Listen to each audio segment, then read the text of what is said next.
Good morning. Welcome, newcomers, members, and friends to our worship service at Central Unitarian Church. My name is Josef Machac, and I will be your worship associate this morning. My wife and I first came to CUC 30 years ago at the invitation of our friends and neighbors who were already long-time CUC members. We've been coming to CUC regularly since then, along with our daughters who grew up in our RE program and were eventually married to their spouses by Unitarian ministers. My wife and I continue to be deeply involved in multiple CUC activities, including Children's RE, Adult RE, Spring Fling, Outreach Auction, Women's Alliance, the Partner Church Committee, and Sunday Worship. CUC is an inclusive community of all ages which embraces diversity in identity, expression, and spiritual belief. Many of our members and friends find inspiration, hope, and renewal with us. We hope that you will find something meaningful about our service today. If you are visiting us in person, please be sure to hello to one of our welcome hosts, who are Patricia Josef and Kathy Whaler, one of our new members. If you are visiting us online, we invite you to sign our guest book by providing us with your name and contact information. The link for the guest book has been provided in the chat at the bottom of your screen. We are grateful for all those helping to make the service happen, including the Reverend Andrée, Matt Anderson, and Phil Sosinsky and John Freund. We invite you to stay after service for coffee, and thanks to our board president, Brooke Canada, who made it, with conversation and connection in the same space. As we prepare to begin our service this morning, we ask those attending in person to please silence your electronic devices, cell phones, beepers, faxes, and printers, and other noise-making devices. For those of you online, we encourage you to have your own chalice ready to light it as we light our own chalice here in our worship space. Our announcements are displayed on the screen in front before this service. This allows us to share more information with each other, especially for events, without taking up too much of our worship service time. But there are a number of important announcements, so I'm afraid I will take some time. The Peace Island Institute will be hosting an iftar dinner for members of CUC on Tuesday, March 19th at 6:30 p.m. at their headquarters located in Hasbrook Heights. During the month of Ramadan, Muslims fast by abstaining from consuming water or food while the sun is out.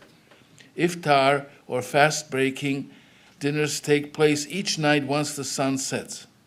This is an important time not only for those who participate in Ramadan because of their faith, but also an important time to share the tradition with friends from different backgrounds over delicious food and through lively conversation. See our March bulletin for additional details and to register by March 15. Our monthly soup lunch hosted by the Pastoral Care Team and Reverend Andrée will be held this coming Wednesday, March 6th at noon here at the Women's Club. Join us for good conversation and delicious homemade soup. Beware of internet scams. CUC members and staff have been receiving a number of phishing attempts via email and text message this last week. These scammers pose as a staff person or members of CUC and often ask for information or ask you to complete a special task. See our weekly newsletter for additional information to help you identify such scams. These messages should be deleted and reported. Remember, CUC staff and leaders will never ask you for favors via email or text message, although I'm sure I've received a lot of people asking me for favors. But join the CUC design team today at noon here in the clubhouse to discuss the latest update in the designs of our new building and provide your input. So a very important meeting. During this meeting, we will present and review completed designs for the exterior of our property at 36 Bergen Street. I'm excited. I would now like to invite Ms. Clara Kraft up for an announcement about the Center for Food Action.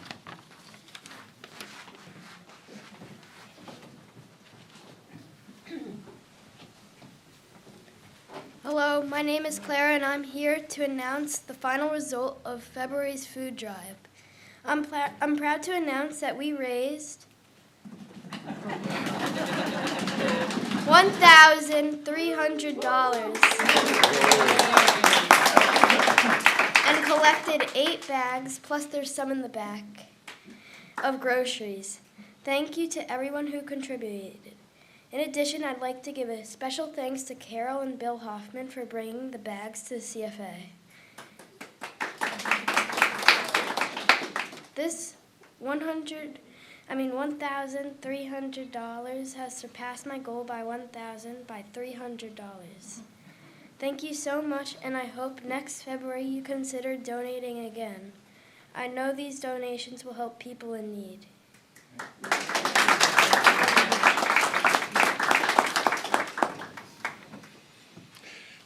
Well, don't stop donating food because during the entire month of March, the membership committee will be collecting non-perishable food for our Westwood Community's emergency food bank. They are in dire need of cleaning products and laundry detergent, but all food donations are welcome. So please place your donations in the box provided on the side table in the back of the room. Thank you for your generosity. And now I would like to invite our CUC Board President, Brooke Canada, for a special announcement.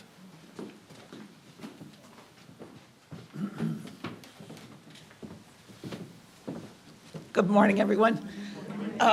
Just as a side note on the fishing, I will never ask you for a copy of the directory. I have one, so just so you know.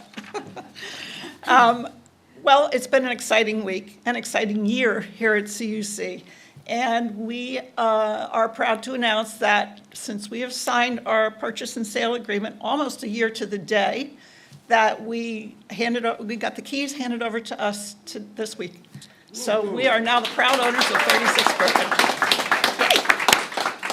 So thank you all for all your support regarding that. And we're onward. This meeting today will show you so much more information about the new building, and we're excited to share it with you. Thank you, Brooke. One final announcement, reminder, we are in the middle of our pledge drive, which we kicked off last week, our stewardship campaign for the 2024 to 2025 congregational year. Our goal is $140,000 worth of pledges, and we're at about 50% of our goal. So if you haven't pledged, please take some time to do so. Some members of our stewardship team are here today. I see Janice, that you can ask questions if you need to, or reach out to any of them at stewardship@cucparamus.org during the week.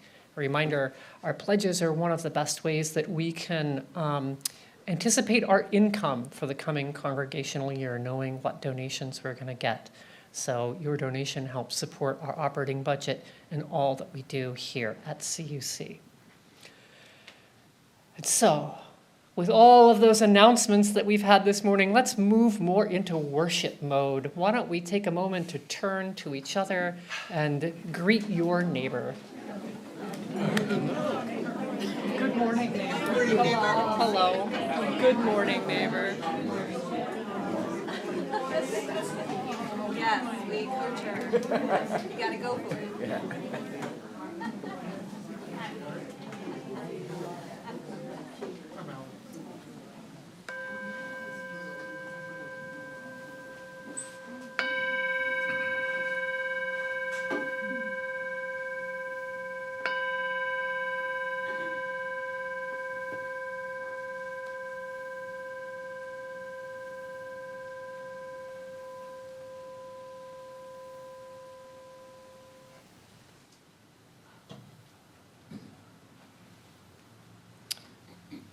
Our opening words this morning are by Arlen Goff.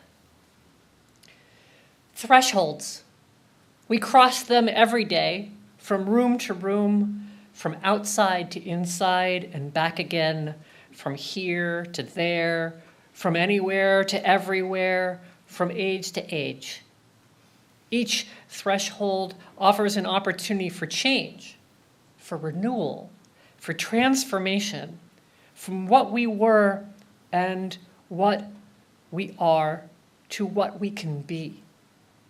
In this hour and in this place, we cross a threshold from our day-to-day, everydayness, into space and time attuned to the other, to the sacred, to the holy, into an awareness of new life pregnant with possibilities.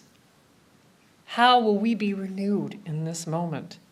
How will we be changed by this hour? How will we be transformed through this gathering of beloved community? Come, you longing, thirsty souls, come, let us worship together. And I invite you to rise, embody your spirit for our opening hymn. Here we have gathered.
I invite you now to join me in reciting the words as we light our chalice.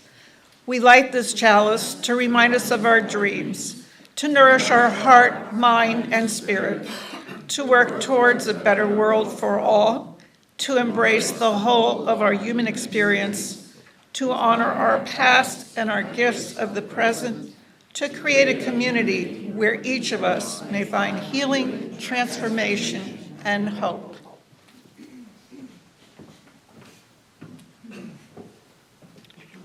For a story today, I bring with me a video, and this video comes from The Moth, which is a story collective. Some of you may have seen or heard of The Moth. I know there's a Moth radio hour on NPR that many of us hear. And this particular story is titled Blueberry Diplomacy, and it is delivered by Sufyan Zamukov.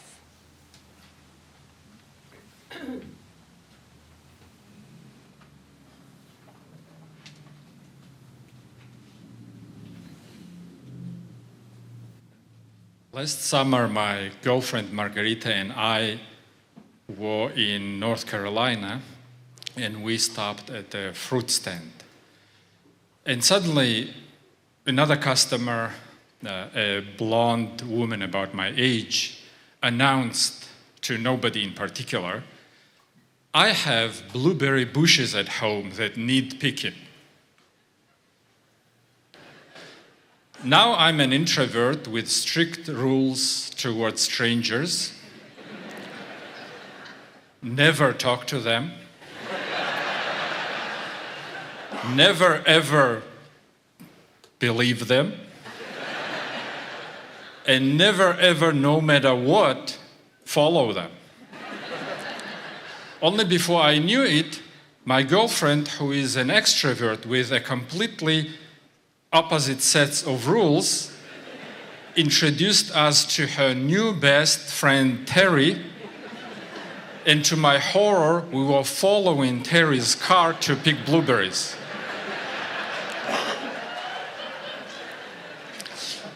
And Terry led us first on the highway, then a country road, then a dirt road, and my confidence in our surviving this adventure deteriorated with the road quality.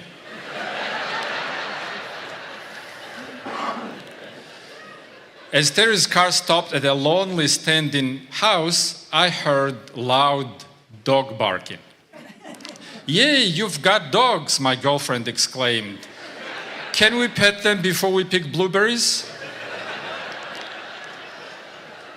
But validating my introvert instincts, Terry said, "Those are our bear hunting dogs. But don't worry, they are locked in cages." Okay, I thought, she's a hunter and not a gatherer like us.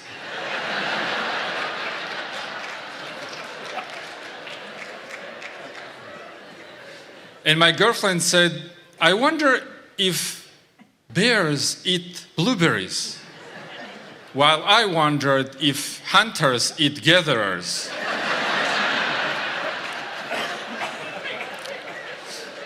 Then another big hunter and a little hunter came out of the house, and Terry introduced us to her husband Scott and her grandson Kyle.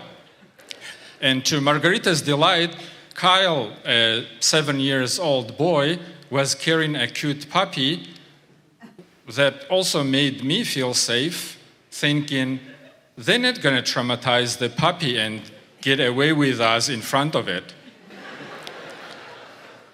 Then they took us to the blueberries in their front yard, and Scott, a fellow introvert, and I started picking blueberries in awkward silence, while Margarita and Terry kept talking. And Terry machine-gunned questions at us. "Where are you from? How do you like it here?" And Margarita fired back, "We love it here. I'm originally from Ukraine, and Sufyan's from Russia, and we live in DC now." And suddenly, Terry stopped. And an ominous silence descended upon us, as it happens when extroverts stop talking.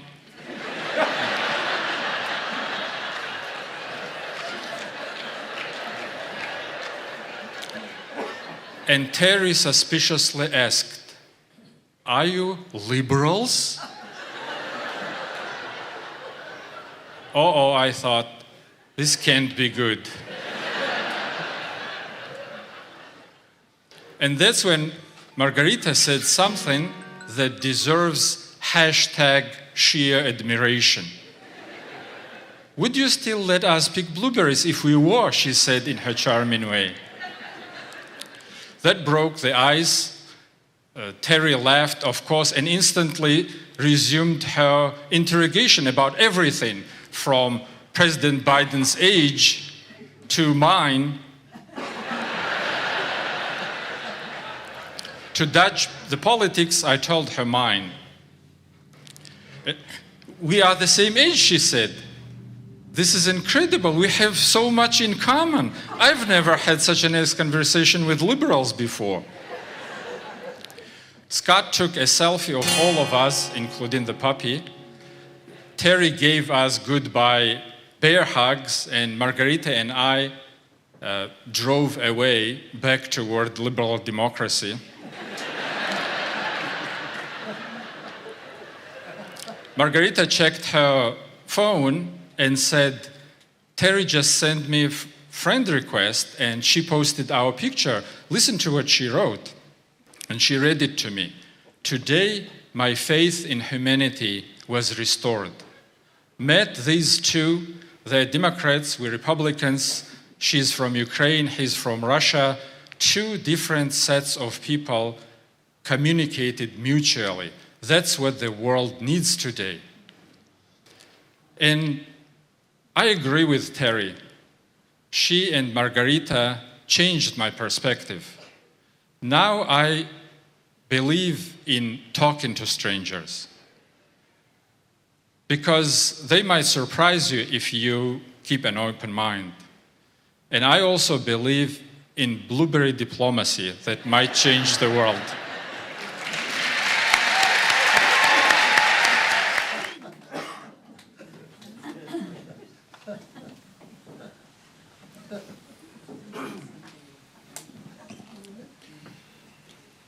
We are able to fulfill our mission here at Central Unitarian Church through the generous contributions of our members and friends.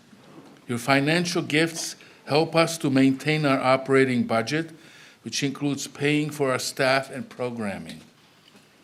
Your financial gifts, if you are capable of making a financial contribution today, your gift will help ensure that CUC continues to be a vital part of our lives and our community. Our offering will now be gratefully received.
Please join me in reciting our offertory dedication words.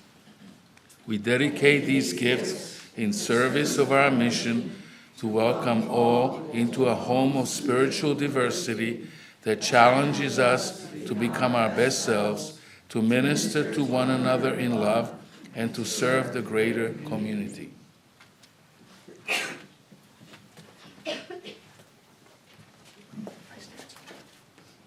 And now we take time to share the joys and sorrows of this community. This is something that we do each week as a way of caring for each other.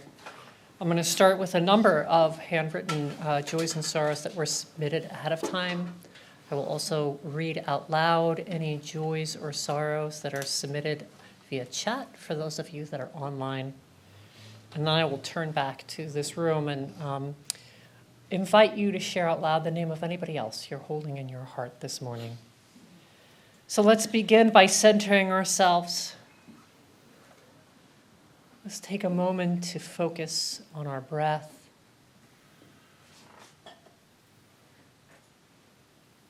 Breathing in and out. Common breath of life. As we enter into a sacred space of giving and receiving our joys and sorrows for this community for today, Sunday, March 3rd, 2024.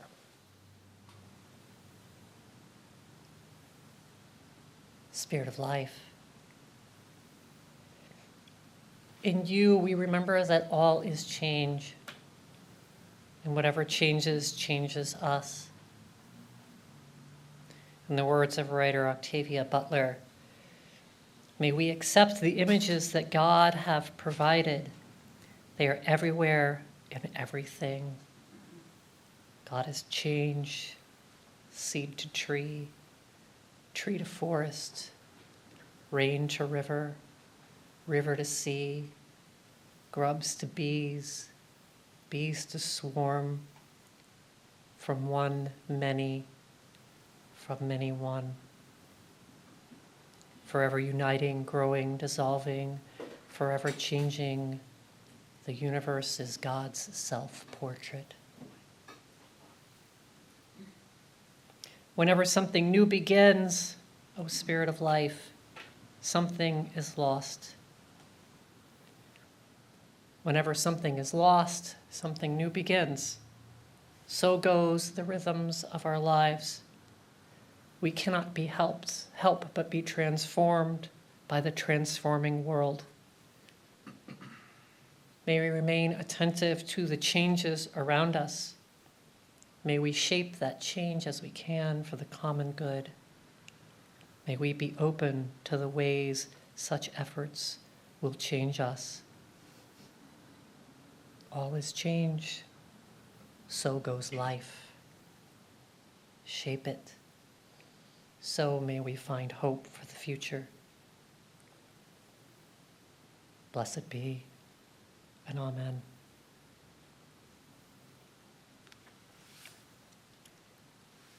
I invite you to remain seated for our next hymn. This will be our monthly hymn, so we'll get to know this one again this month, one that we've sung here before. It's a short hymn. I know this rose will open. Let us sing it through twice. We do it through twice, Matt.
Today's reading is by Rosemary Watola Tromer, named Transformation.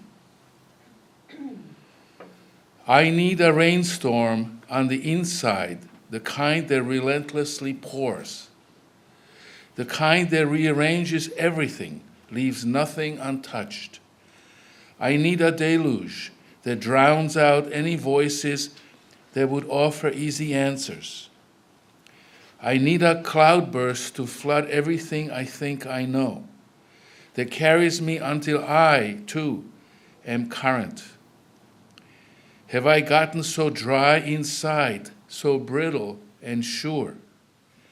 Give me a gully washer, the kind that scours and remakes its path as it flows. I want it, and yet, when I feel the first drops, I scramble for the umbrella, as if it would do any good. There it is, petrichor, earthy fragrance of change. The big rain will come when it comes. There will be no stopping it then.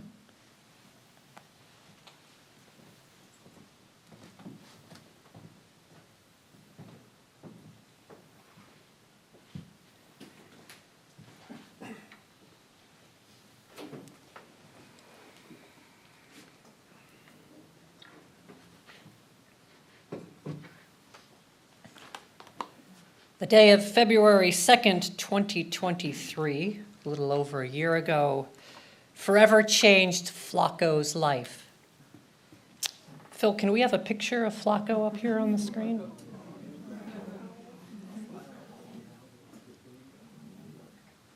There we go. Flacco was a Eurasian eagle owl.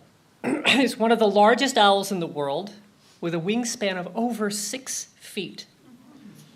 And for 13 years, Flacco lived in captivity at the Central Park Zoo. Let's take a look at that picture, Phil.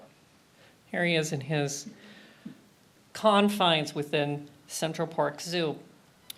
Well, on that fateful day in February of 2023, the zoo reports a vandal cut a hole in the wire mesh on his fence to his enclosure, and Flacco flew out to freedom of the city beyond the confines of the home that he'd known most of his life. Let's see the next picture, Phil. So this is Flacco on the day of his escape, and he was first seen on the Upper East Side, as you can see on the ground. He's looking kind of scared and confused. So the police and zoo officials tried to recapture him using some of his favorite treats, but he wouldn't be fooled. And eventually he found his way back to Central Park, and zoo officials and bird experts still feared for him because they feared that he had been confined to a space for so long that he didn't have the wing strength to survive capacity. And in addition, Flacco, because he'd spent his life in captivity, had never learned how to hunt. But despite these concerns, Flacco continued to evade capture and was soon seen feeding on rats in the park. So let's see Flacco back in the park. There he is, eating a rat, which many New Yorkers were excited about. On February 13th, the West Side Rag reported, originally remaining near the zoo, Flacco soon began to spread his wings and explore different sections of Central Park. To the delight of his fans, he appeared adept at flying as he soared from branch to branch, and bird watchers flocked to the park to watch him in action. Now, he continued to evade being recaptured. Such attempts, the Rag reported, quote, set off anger and frustrations among those who believe it's ethically wrong to return Flacco to captivity. The petition began, and a Twitter outcry erupted with the hashtag #FreeFlacco. At the same time, bird watchers, while excited to be able to observe Flacco up close, he's a rare owl that doesn't exist naturally in the wild in North America, they were also concerned about the effects of introducing such a real dominant non-native hunter to the park, where he could threaten some species and outcompete others.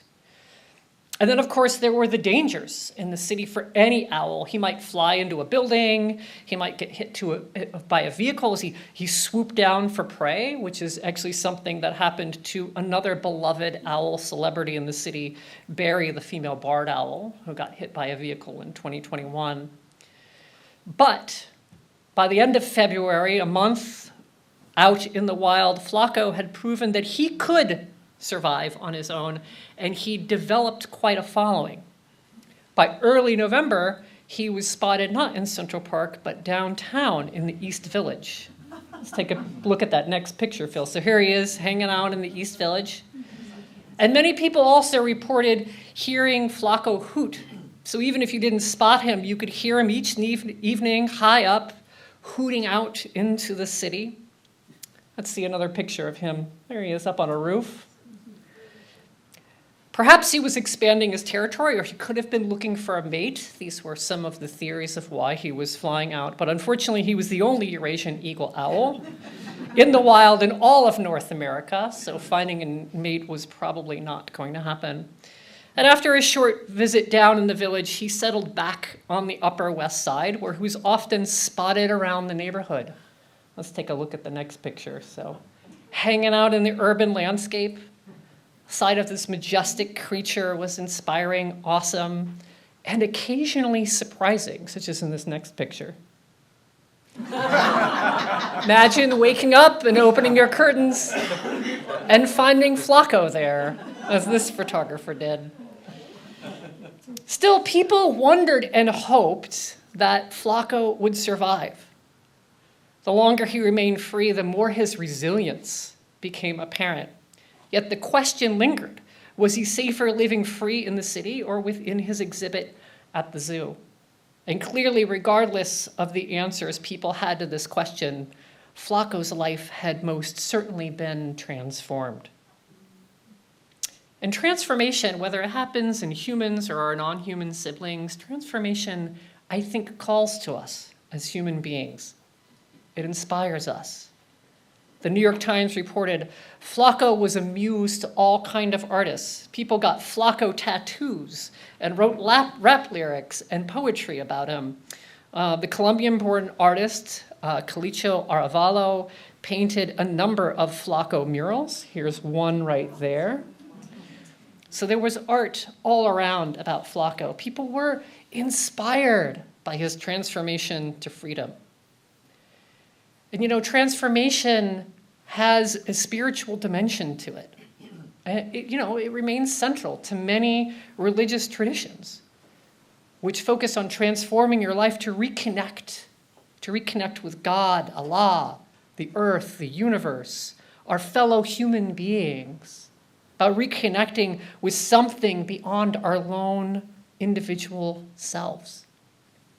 People are hungry for that type of transformation, that type of reconnection.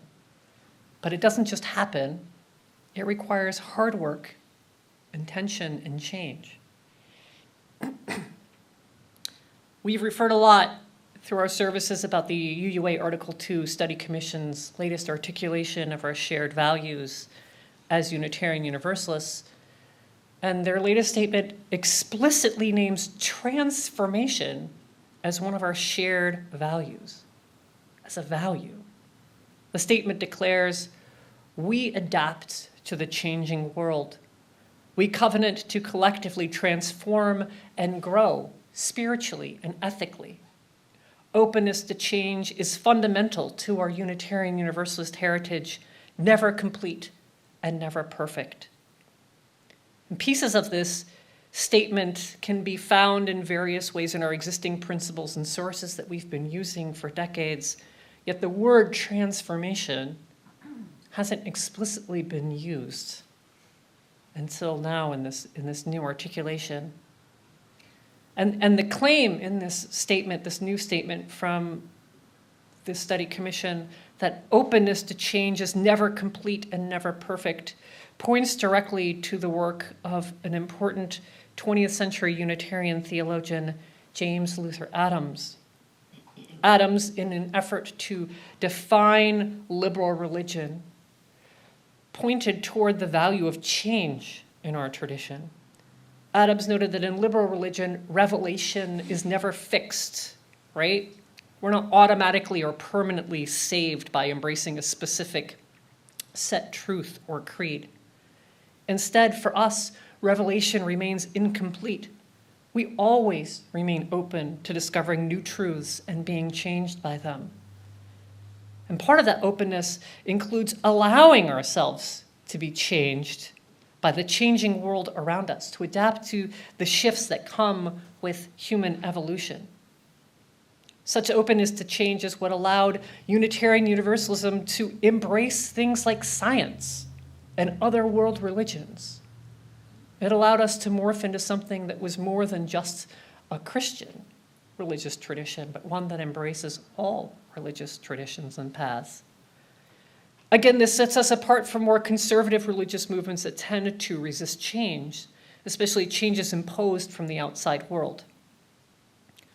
So at an individual level, an openness to transformation might include maintaining an open mind and an open heart as we encounter new people and new ideas. Or it may in times include a deep call to change, as we heard in our reading of transformation that Josef delivered earlier. We might desire change like a rainstorm on the inside that rearranges everything, leaving nothing untouched. But such transformation does not come easily, even if we desire it. It's uncomfortable, and we may still scramble for the umbrella after feeling that first drop. Yet I would argue that such an embrace of transformation is a key aspect of what makes ours a living tradition instead of a stagnant or dying one. For we cannot deny that the world is changing and changing fast, and we cannot help but be changed by it. Evolution, after all, is part of all life here on Earth. For humans, for owls, for all living beings. Evolution is transformation. And transformation is part of human history. We've always been transforming ourselves and the world around us. Harnessing fire, developing language and tools, transitioning to a primarily agricultural lifestyle, development of mathematics, astronomy. Then comes along the scientific revolution, the printing press, steam engine, the industrial revolution, the atomic age, and the digital revolution. The development of each of these steps came faster and faster, especially after the Industrial Revolution, with the digital age seeming to evolve the fastest. People and our lifestyles changed with it. And each of us here is a direct result of that evolution. Think of how your life is shaped by the existence of agriculture and electricity and vehicles, computers, digital communication. These are just to name a few. Our lives have all been shaped by these things. Some of us have seen these developments grow in our lifetime, and some of us have been born into a world where they've always existed, but they shape our lives, whether we see it or not. So how do all these advancements relate to our friend Flacco? As with the question at the center of Flacco's life, we have to ask ourselves if our lives were safer before or after all these advancements. Surely the life expectancy of human beings has radically changed from even just 100 years ago. And so have the living conditions for many on this planet, although not all. But so has our ability to reap destruction upon our planet and each other, with things like nuclear weapons representing one aspect of that potential destruction. So we have to ask ourselves, in what ways are we free, and in what ways do we find ourselves confined in a cage of our own making? Destruction of our living planet, the continued spread of violence, the rise of authoritarianism, when just 80 years ago we experienced the worst effects of such a rise and vowed for it to end forever. and arise in the disconnection from each other. Because our ability to reduce the physical and psychological distances between each other, especially people radically different from us, the possibility of shrinking that distance has never been greater. But instead of coming together with the tools that we've created, we seem to be using them to push each other away, and at worst, to destroy each other. Reconnection. This is the fundamental change that needs to happen for our survival. For all this transformation and change to lead somewhere other than our inevitable demise, the destruction of our earth and each other. This is one of the many benefits that could come with an openness to transformation. The possibility of reconnection with shared values, with each other, with the natural world. And our story of blueberry diplomacy from Sufjan Zemachov exemplifies a personal example of how this transformation can occur. Today, my faith in humanity was restored, Terry, the woman who offered the blueberries, declared after their encounter. 2 different sets of people communicated mutually, she wrote. That's what the world needs today. And Zemachov, our narrator, a professed introvert, was changed too. Now I believe in talking to strangers, he said, because they might surprise you if you keep an open mind. Transformation brings people together. It inspires openness and hope in a new future. And there's a kind of freedom in that change. And I think that's why Flacco inspired so many. Because after living for a year free on his own, unfortunately, a few weeks ago on February 23rd, Flacco was found unresponsive. It's believed that he collided with a building on West 89th Street. All the full details of his death are still not known. The New Yorker reported, "The bird was enormous and mysterious, and people liked that he ate rats." In an unscientific poll conducted by the local news website Hellgate, nearly everyone viewed Flacco more favorably than the city's current mayor, Eric Adams, and the former New York governor, Andrew Cuomo. "He's the man," responded one individual, speaking of the owl. The same article reported that, quote, "Over the weekend, a large oak tree on East Drive near 104th Street, supposedly Flacco's favorite, became the site of a memorial. Mourners in big coats knelt at the base of the trunk. 30 to 40 people in the late winter sun laid down a carpet of bright flowers. A child in a blue jacket appeared to be crying." Multiple news outlets, including the New Yorker and the New York Times, reported people's reactions to Flacco's death and his stirring year in the wilds of Manhattan.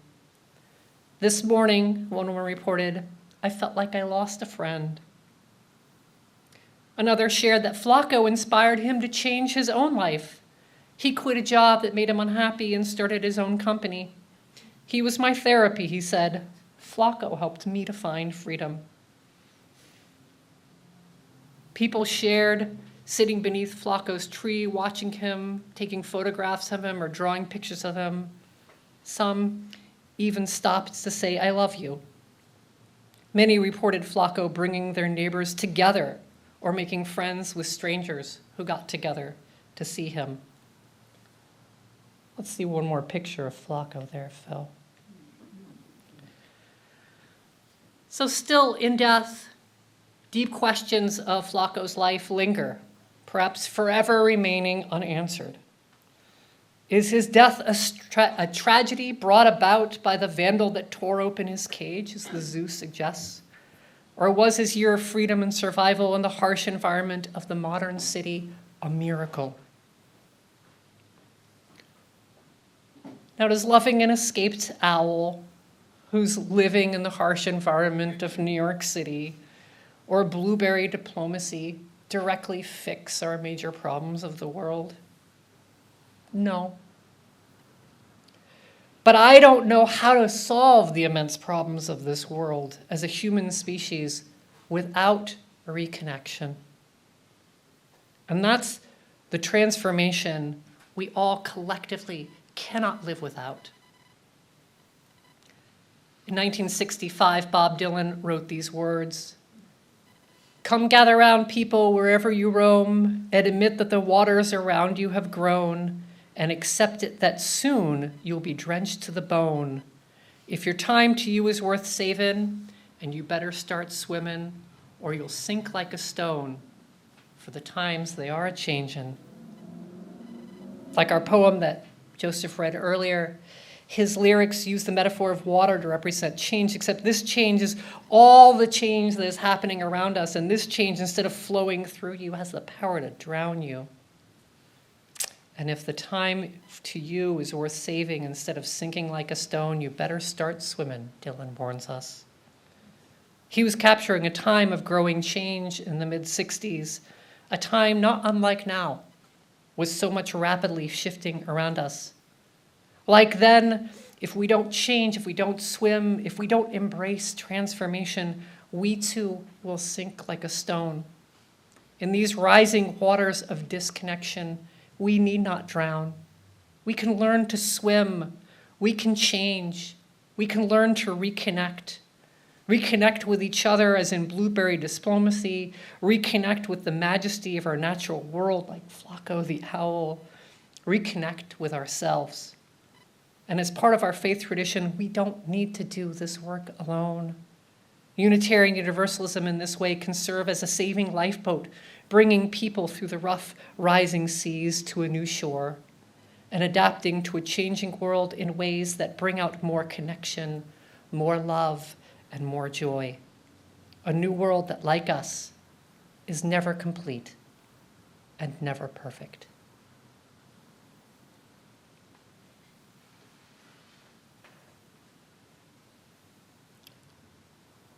So as we consider these changes around us and these rising waters and how we've changed and how we need to change, I invite you to reflect with me for a moment of how have the changing times changed you.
As we extinguish our chalice, please join me in reciting our extinguishing words. We extinguish this chalice flame, but not our promise to each other, to act with grace, to hold each other in love, to serve this community and our world.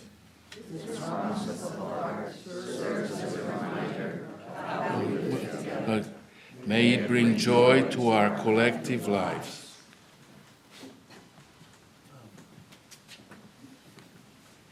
Our parting words today are by Emily Richards, the Director of Religious Exploration at First Unitarian Society of Ithaca. May you be changed, is the title of it. May you leave this time together changed. May the promise you've made to yourself about who you want to be feel close to the reality of who you are right now. May you share that feeling of transformation wherever you go. May it spread in every word, deed, thought, and interaction until we are all changed, transformed, and transforming together, becoming our better selves. Blessed be, and amen.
Thank you, Matt, for that lovely music today. Thank you, Josef, for being our worship associate. Thank you to John and Phil and Jim Carabin for being on tech today. Thank you, Brooke, for doing our coffee, and for Patricia for bringing our flowers. Please enjoy some time of coffee and connection. And at noon, we will begin our congregational conversation on some updates on our building, our new building. Thank you.